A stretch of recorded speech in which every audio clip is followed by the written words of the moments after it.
So, we're diving into a pretty heavy chapter of history today, the Nazi conquest of Europe and how persecution expanded alongside it.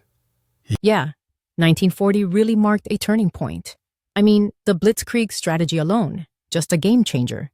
France fell in weeks. Crazy, right? The French had built the Maginot Line thinking it'd stop the Germans, but they just went around it, like water flowing past a rock. And then came Vichy France. It's chilling to think part of France was technically free, but really it was under Nazi thumb. Meanwhile, Britain held the line. Churchill's speeches, the RAF holding off the Luftwaffe, that was defiance with teeth. Total underdog energy. But even as that happened, Nazi control just kept expanding. Alliances with Italy, Hungary, Romania. It was like they were casting a net. And that net tightened hard on anyone they labeled undesirable. Jews, Romani, the disabled. Persecution wasn't just ideological, it was systematic. Ghettos were one of the earliest steps, right? Warsaw's ghetto housed over 400,000 people by 41. Imagine the conditions. No need to imagine, just the stats are horrifying.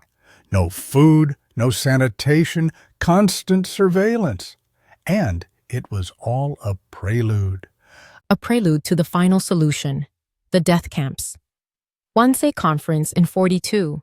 That's when mass murder became bureaucratic policy. It's haunting.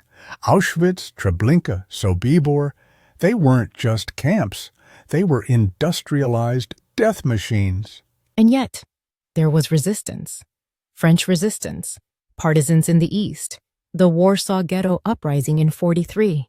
That was gutsy beyond belief. Yeah, outnumbered, outgunned. But they fought anyway. Even though it was crushed, it sent a message. Resistance is possible. But man, the Nazis hit back hard.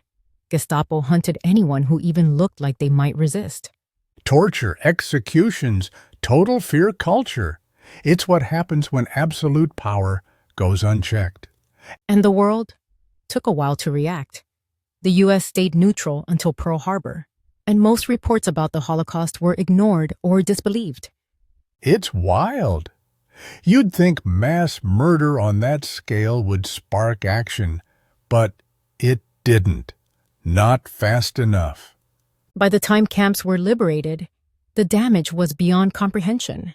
Millions gone. Not soldiers, civilians. And it all started with conquest. A fast war, a quiet occupation, and then systematic, relentless genocide. Which is why remembering this isn't optional. It's essential. Because these patterns, they don't stay buried in history books. Totally. So here's a question for everyone listening. What do we do when we see power used to divide and dehumanize? Yeah, let that one simmer. Because silence, history shows us, is never neutral.